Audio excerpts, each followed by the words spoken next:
For our next set of videos, we're going to return to our countries data set that we used in week 1. We're going to supplement it with some new data that shows population by year and gross domestic product, or GDP, by year. We'll combine these new data sets together, totally restructure them, and add them to our data model so we can build more visualizations. You don't need to reopen the first file we worked with. We're actually going to start with a blank report for this so we can reinforce some of the things we learned in week 1. So we're back in Power BI Desktop in a brand new report.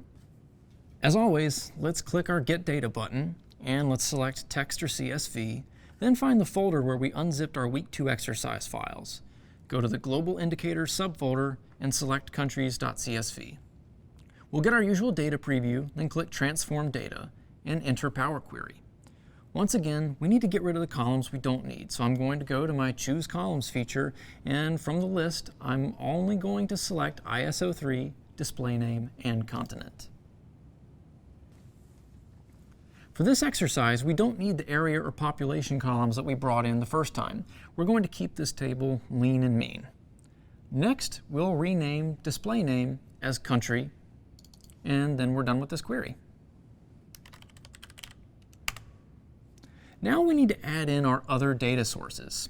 Let's go to the New Source button and once again select Text or CSV. We'll go back to our World Indicators folder and select the country-GDP file to bring in our GDP data.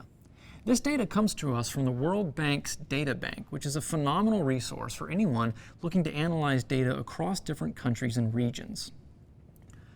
When we look at our data, notice how the column headers are in row 4 and the first 3 rows are mostly blank. There's just a header in row 2 that says when the data was last updated, and we don't need this information. In fact, since it'll mess up our data model if we keep it, we'll use a transformation on the Home tab called Remove Rows. When we click the button, a drop-down menu appears where we have options to remove blank rows, alternating rows, top rows, bottom rows, and so forth. We just need to remove top rows. So we'll select that option, and we get a little pop-up window asking us how many rows do we want to remove. We'll put the number 3 in the box and click OK. Our recipe now has a removed top rows step. Our data set looks better, and we're ready for the next step. You'll remember this one from the Curry data set. We're going to click the Use First Rows as Headers button to take row 1 and move it up into our column headers. And now we've got a good foundation for the rest of our model, but we still need to add in some more data. In these videos, we want to compare GDP and population, and we don't have a population data set yet, so let's go grab it.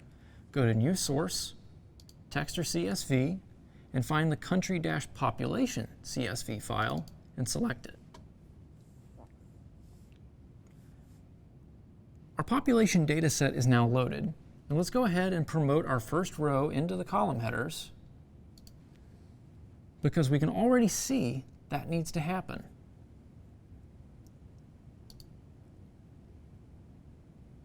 Now, this data set is remarkably similar to the GDP data set, and that's because they both come from the World Bank.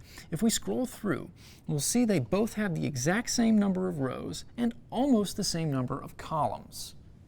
This is because the GDP data set goes to the year 2017, but the population data set only goes to 2016.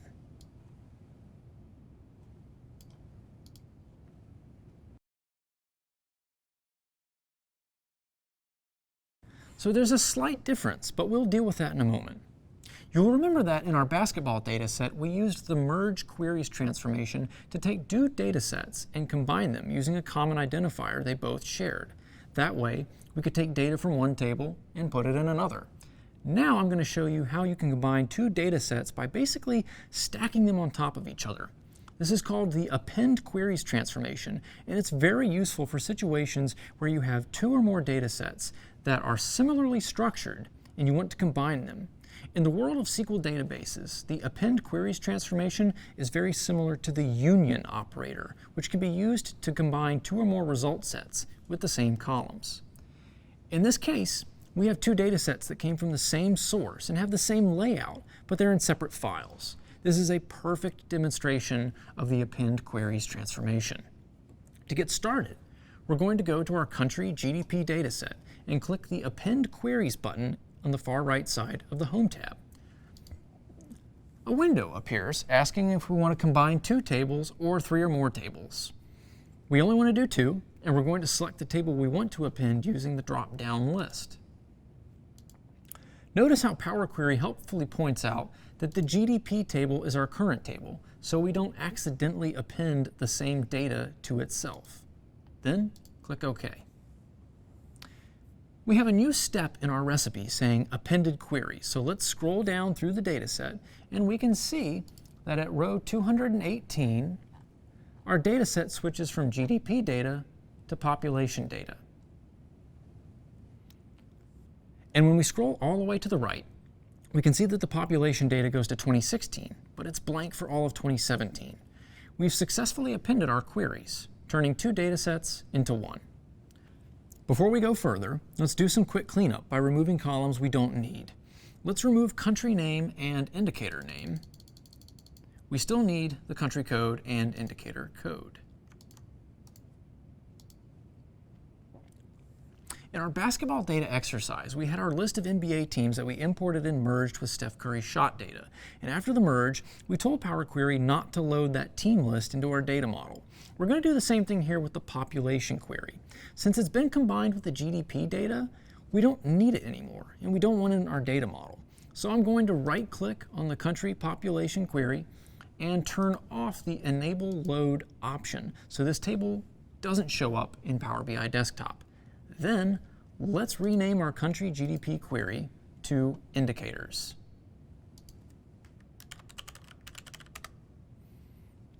Let's go back to our data set and look more closely at it.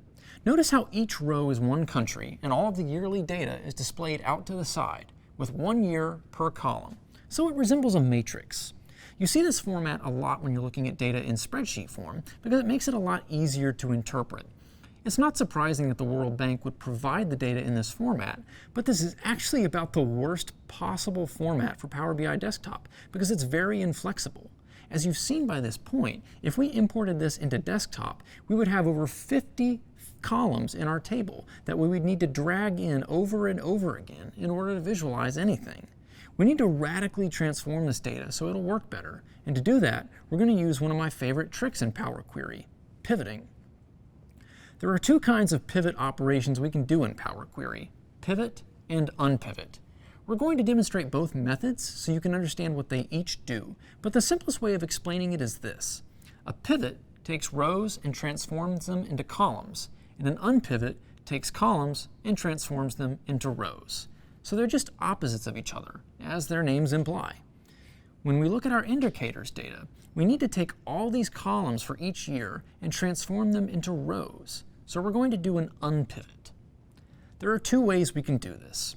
We can take our mouse and shift select every single year column, but not selecting country code or indicator code, and then unpivot. Or, watch what I do, which may be a little more straightforward.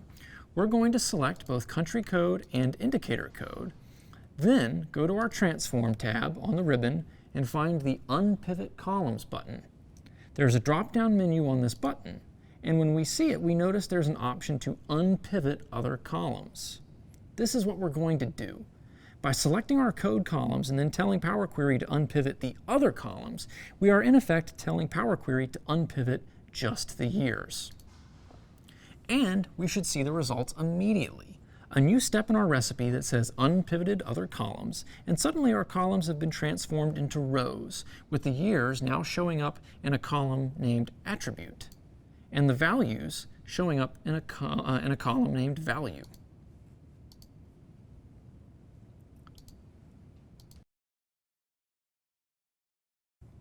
Let's rename the indicator code column as just indicator, and then rename the attribute column as year.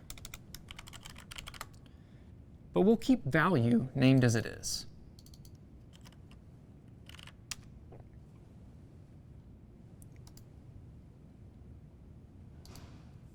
Next, let's demonstrate pivoting. Imagine that what we're looking at now is our original data set, and we're in a situation where we want to turn our rows into columns.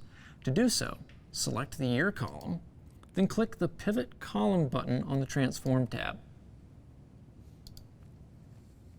window will appear asking us which column we want to become the values in each new column we create. This should be easy because our values column is already named value. So we'll select it from the drop-down list, then click OK. Now, if we look at our data set, it's like we're back to where we were before we learned how to unpivot. We took our rows, transformed them into columns, and learned how to do a pivot in Power Query. Of course, as I mentioned earlier, we do not want our data set to be pivoted for the report we're building. So we're going to go to our recipe and click the red X to delete that last pivoted column step from our recipe. That will take us back to our unpivoted query. Lastly, we need to do a couple more transformations. Remember that our population indicators only go up to 2016, but our GDP indicators go up to 2017.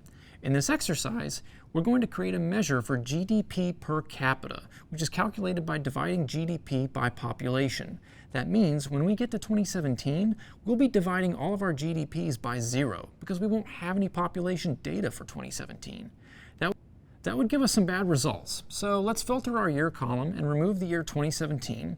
And then let's change the data type for this column to a whole number so we can use some interesting slicers in our report.